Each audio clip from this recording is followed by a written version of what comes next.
संत गजानन महाराजांच्या दर्शनासाठी येणाऱ्या भाविकांसाठी ही वंदे भारत ट्रेन महत्त्वपूर्ण ठरणार आहे। या ट्रेनमुळे 2 महानगरे जोडली जाणार असून प्रवाशांच्या वेळेचीही बचत होणार आहे। बुलढाणा जिल्ह्यातील पर्यटनाला चालना मिळेल असा आशावाद केंद्रीय मंत्री प्रतापराव जाधव यांनी व्यक्त केला। नागपूर पुणे वंदे भारत एक्सप्रेसला संतनगरी शेगावमध्ये थांबा मिळवून देण्याचे काम केंद्रीय मंत्री प्रतापराव जाधव यांनी केले।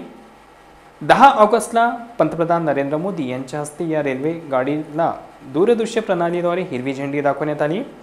त्यानंतर ही वंदे भारत ट्रेन संतनगरी शेगाव येथे पोहोचली। तेव्हा या वंदे भारत ट्रेनच्या स्वागतासाठी केंद्रीय मंत्री प्रतापराव जाधव स्वतः उपस्थित होते। त्यांनी वंदे भारत ट्रेनमधील प्रवाशांशी संवाद साधला व त्यांना प्रवासाच्या शुभेच्छा दिल्या। त्यानंतर शेगाव रेल्वे स्थानकावरून वंदे भारत रेल्वेला केंद्रीय मंत्री प्रतापराव जाधव यांनी हिरवी झेंडी दाखवली। यावेळी आमदार संजय कुटे, रेल्वे स्थानक प्रमुख मोहन देशपांडे यांच्यासह इतर कर्मचारी उपस्थित होते। गजानन महाराज की जय घोषणा या ट्रेनच्या स्वागताने करण्यात आली। त्यानंतर ही ट्रेन भुसावळच्या दिशेने मार्गस्थ झाली। देशांतर्गत रेल्वे सेवेला गतिमान करण्याच्या दृष्टिकोनातून पंतप्रधान नरेंद्र मोदी यांनी वंदे भारत रेल सेवा सुरू केली आहे।